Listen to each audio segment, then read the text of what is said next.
danger.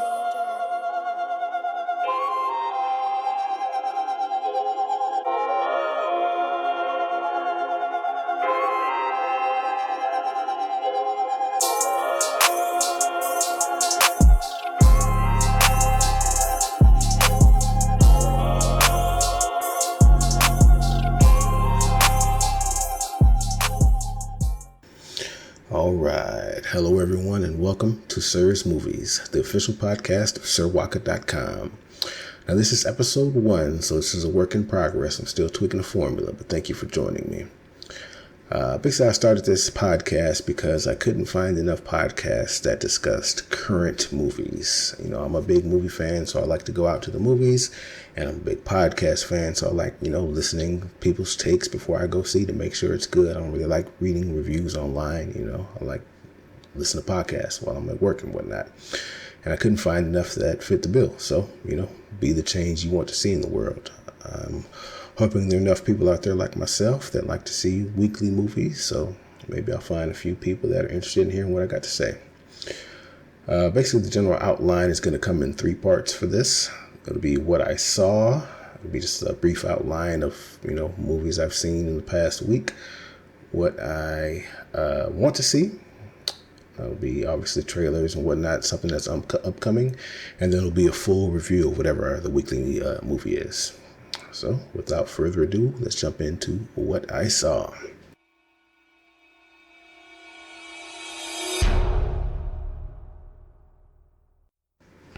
I'm working on bumpers, so let me know. Basically, I'm going to start with Venom. I saw Venom actually a week ago. That would have been the first episode, but I just, A, couldn't find the time, and B, didn't think it would be a good place to start because, yeah, if you did see it, then it was quite a movie, I was hoping to be, I expected like a Marvel type movie. I know it's not quite Marvel, but it's the same, ballpark. It's Sony quasi Marvel or whatever. So I figured it'd be in the same kind of ballpark, but it was not. So another thing about this podcast is I'm not going to go into spoilers until the full review. I'll have an actual spoiler section. So I'm not giving anything away, but just suffice to say my opinion on Venom, it wasn't great. The tone was really weird. I don't think it's a spoiler to say that Venom talked, because that's a big part of being Venom. And man, when he talked, the movie fell apart for me. It went into really silly territory, and yeah, I don't know. It was. I don't know. That's the thing about a movie like that. You laugh at it, you don't laugh with it. And there was one scene in the movie that I'm not going to talk about, but somebody said something that made me laugh harder than I probably laughed in the movie in a long time. But it's not a comedy. It wasn't trying to make me laugh, but I did laugh at it. So, what do? Do you recommend a movie that you had a good time at, even if it's a terrible movie? So like I said, I think, I haven't read reviews, but I've kind of heard, here and there. And I think that's the general consensus, is that it was not a good movie, but you have a fun time watching it. So I don't know. I guess kudos to them because they made a whole bunch of money at the box office, and there'll probably be a bunch of sequels, but it was a terrible movie, but you're laughing at it, and I don't know. I guess it's one of those things you watch on HBO, you don't pay for it. I never pay for it again, but if it's on, and somebody throw it on the background. But again, it was a terrible movie. So I don't know if that's your thing, then hey, I say go check it out. I don't know. I can't recommend it, but go see it if that makes any sense. Yeah. Okay. I also saw Maniac on Netflix. That was what do they call it? A limited series. That I really enjoyed. I actually might do a full episode on that. I don't know how necessarily I would do it because it's very difficult to explain, to talk about. That was a very wild, it's a lucid dream, quite literally a lucid dream type television show. So, it was very weird, but it was very interesting. It was deep, I think it spoke a lot about addiction and grief, I don't know. Like I said, you have to be in a type of mood to actually sit down and watch that one and enjoy it. I don't, I've heard people talk about it and say they couldn't get into it because it was so weird. So like that's one of those things. If you like weird type movies, if Edward Scissorhands was your bag, if you could sit down and watch something that's off the wall but interesting, that has something to say, just saying it in a weird way, I definitely say check it out. Like I said, I really enjoyed Maniac. For people like me, it's definitely probably one of the top things we'll see this year. I really enjoyed it, but it was also really weird. So if you're not a really weird movie type person, then I don't know if it'll be for you. Nah, keep it short this week just to get started. I like long form podcasts. I like an hour because I'm, like I said, driving or at work. I can listen to it for an hour, 2 hours. It doesn't matter to me. But I want to keep it short for now. Just, like I said, I'm tweaking the formula. Feel free to inbox me at sirwalk@gmail.com. Tell me what you think. Tell me what, if you prefer long form, short form, whatnot. Anyway, moving on to what I want to see.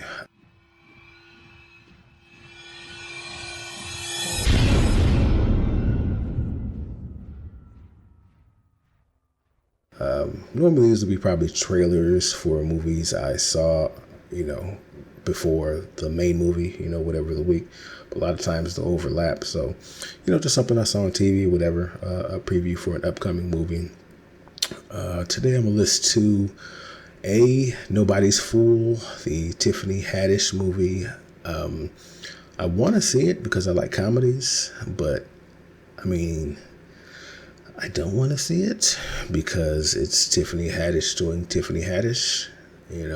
I enjoy, that's another thing. I feel like I'm laughing at her, not with her. And then that makes me think about the audience. Who is watching this movie? Is it, people like myself that are enjoying the humor? Or is it people that look at her and laugh at the, the black antics, the stereotype? I know people get tired of saying that, she's a black stereotype, but, she is. I don't, there's no ifs, ands, or buts about it. That's a stereotype, but at the same time, that person exists.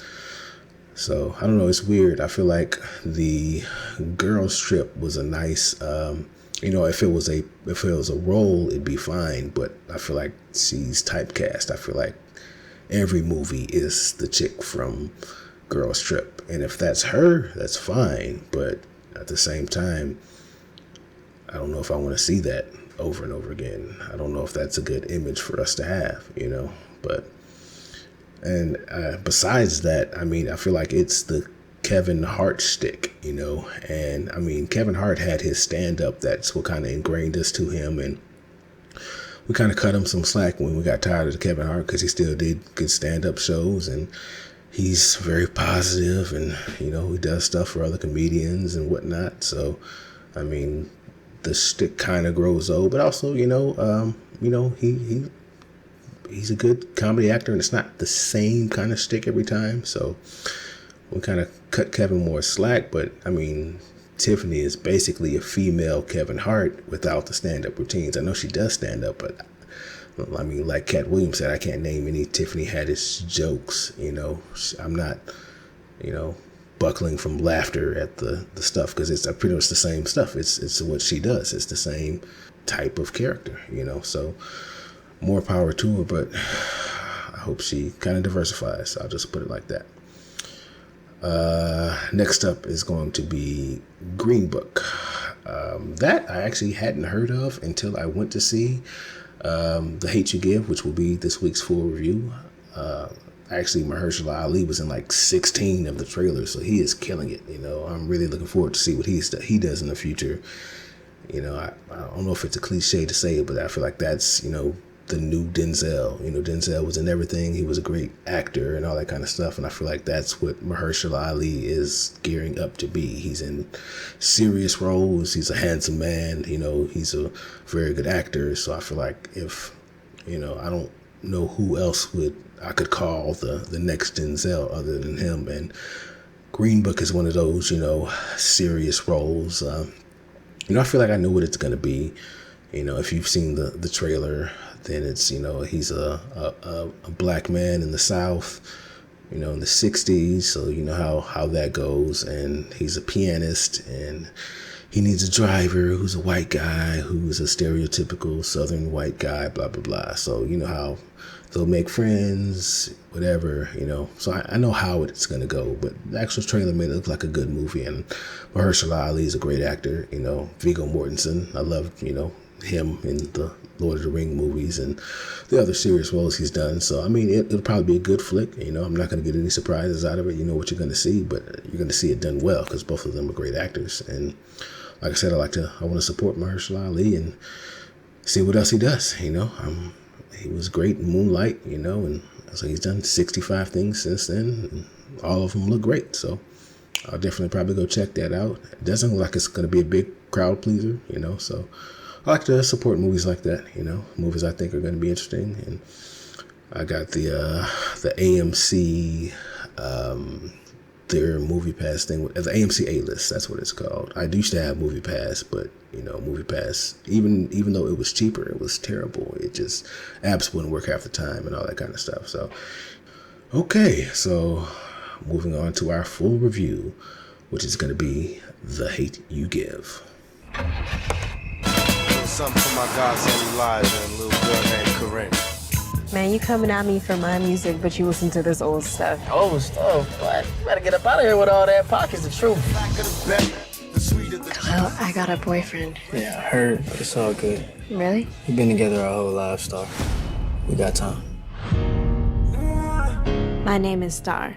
2 R's. Daddy named me that. Garden Heights.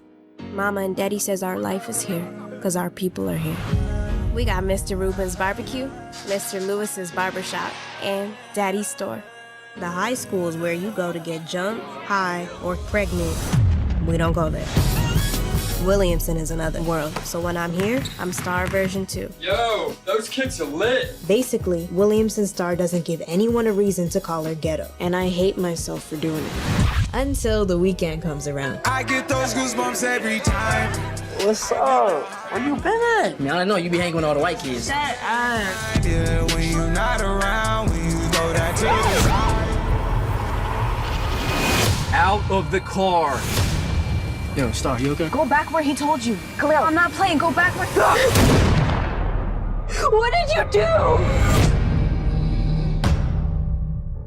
That was part of the trailer for The Hate U Give, 2018 movie directed by George Tillman Jr. His name doesn't ring a bell. I think he did Notorious and the original Barbershop, which, it was good for what it was, but, you don't expect him to do a serious movie, but this was quite good, Like I said, I'm going to have a spoiler section a little bit later, but just in general, I mean, this was a lot better than I expected it to be, It's one of those in the series of movies that have been coming out lately, with the Black Lives Matter and all that kind of stuff being big in the news. A lot of, race relation, heartfelt type movies have been out lately.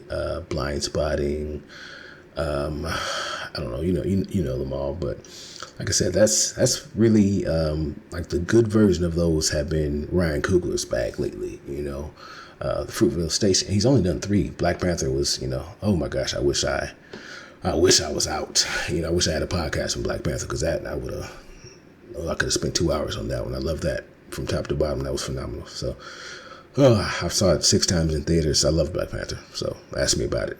I'll talk about it for days. But yeah, Fruitvale Station, like I said, same type of deal. It really, you felt it. You felt close to Oscar. You could understand the perspective. It really, it worked. He did a great job directing. Obviously that launched his career. That launched Michael B. Jordan's career, and they've been working together pretty much ever since. Creed was amazing. I'm looking forward to Creed 2.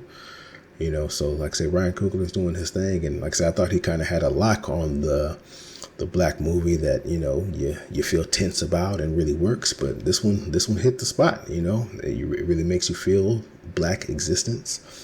I don't know if I mentioned it, but yes, I'm black, and just it really puts you into the seat, and you can feel it. This movie touched on a lot of important subjects, race relations, interracial dating, Black fatherhood. Oh, I'm going to go deep into that in spoiler territory. But yeah, I mean, it gave perspective, and not in like a condescending way, not in an Oscar baiting way. It was just, a very well-made film, well written. I haven't read the book, but I'm probably going to now. These movies like this scare me. It's just because it could be terrible, it can be good. I don't want to invest the time to read the book, think it's terrible, then watch a terrible movie. But based on this, I definitely want to check it out. It was based on the book by Angie Thomas, so I want to check it out.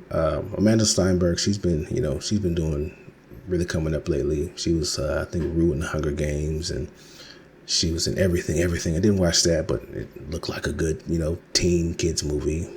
Darkest Minds, same thing. She's been making a bigger name for herself, and definitely with this one, she's going to be on the map. So I'm looking forward to whatever she does next. I don't know, she played this well. It was very emotional at times, and you could tell she kind of put her all into it. It asked a lot of her, and I was believable. I never felt like I was watching an actor act. I felt like I was actually watching a person. And I think she's like 20 years old now, but she plays a high school age kid well. So yeah, I look forward to seeing what she does next. I'm trying not to get into spoiler territory, but when it's digging into race relations, there was a character in the movie named Haley, played by Sabrina Carpenter. She's either a really good actress or, I don't know. It's just those type of roles are really complicated because it really puts on it really showed, it was fair. I put it like that. She played one of the, all lives matter, Blue Lives Matter type stereotype folks, that just, that really stand out in the type of movie this was, and it didn't make her out to be evil, didn't make her out to be, kind of racist, but not in like a evil KKK kind of way, but just, moderate whites kind of way, but like I said, it gave her a fair shake. It really kind of gave her perspective, and, it wasn't condescending about it. It just, some people feel that way, and, it caused drama in their relationship. Like I said, I'm not getting into spoilers, but, it was well represented. So it brought up a lot of questions, a lot of things to think about. So I like movies that do that, especially movies like this that really kind of dig into it and aren't scared to put it on the surface. Like I said, the Black fatherhood aspect, it was, really kind of shows the Black father I want to be. It really puts, we don't have a whole lot of Black father role models in the media, and it's just a guy like that, I don't know, it really put on a pedestal a good Black father role model, which is good to see, especially this will probably be a big teen pleaser. A lot of, Black families will take their kids to see this. Maybe, teens will go see this on their own. It's good to see this type of father in the media. I'll get to that further in spoilers. Just kind of overall, while I'm wrapping this side up, I thought it was a really good movie, but it wasn't great. I feel like the ending wasn't as tight as the rest of the script, and it kind of stumbled into an ending. It kind of wrapped itself up, but it wasn't as tight, as I had hoped it would end. Because when you're throughout the movie, it kind of started getting a little bit slower, and then towards, when you felt like, hey, it's been like 2 hours, the credits are going to be rolling soon, you're trying to figure out how this is going to end, and it ended kind of in a predictable way, and then just, moved on and wrapped up, which, like I said, it didn't make it a bad movie to me. I still enjoyed it. I still appreciated it for what it was, but I feel like it just left me wanting, and like I said, that's why I feel like Ryan Coogler kind of has the belt, or has the championship ring in this kind of movie. He puts the bow on it, like I said. But I'm not knocking George Tillman Jr. I'm really looking forward to see what he does next. So that is my non-spoiler review. And coming up, spoilers. Do not go in there. Woo!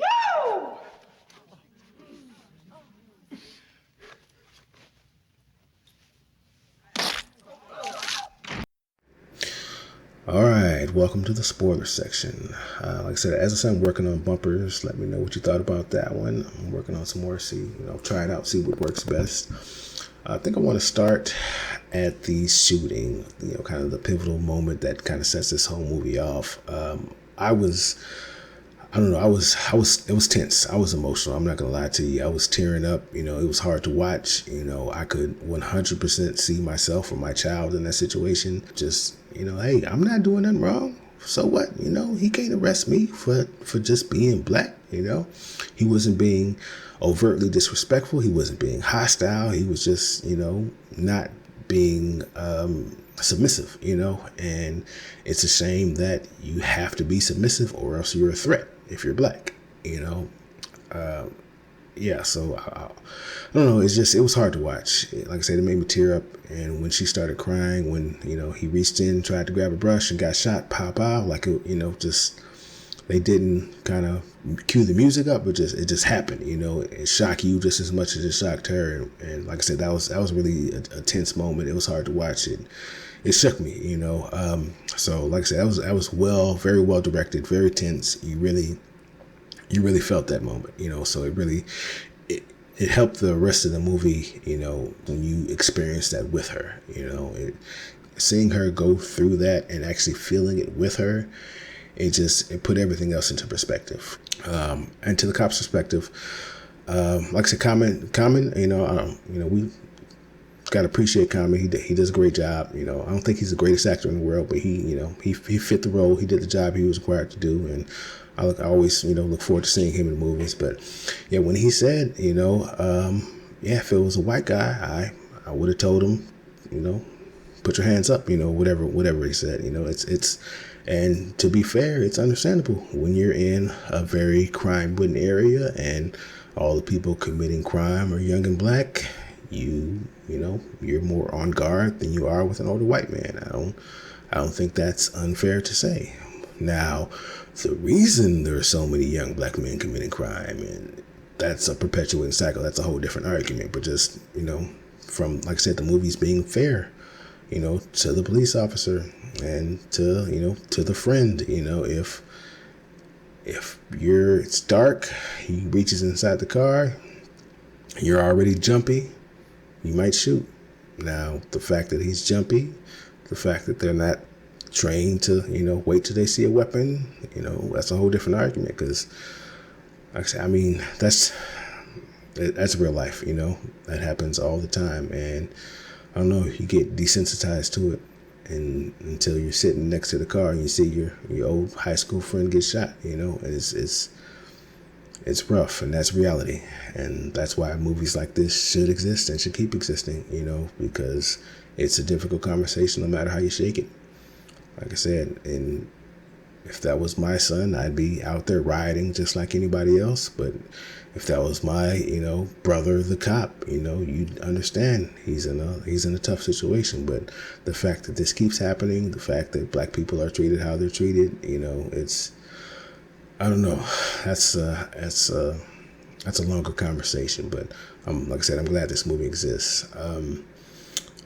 I want to move on to the father, which, like I said, that was, I don't know, that, like I said, I've got a kid on the way, so that spoke to me more than anything else in this movie. Just seeing him be a father, being a strong role model, teach his kids how to survive, teach his kids to have trust in themselves. I don't know, that really spoke to me.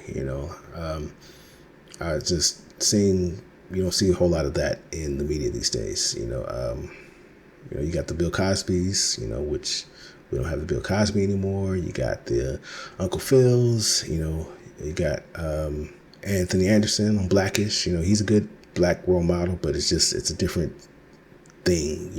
He's a rich, happy dad, and then Russell Hornsby here, it's just the strong black activist type. You don't see that a lot, but I don't know. It really spoke to me. It was really powerful.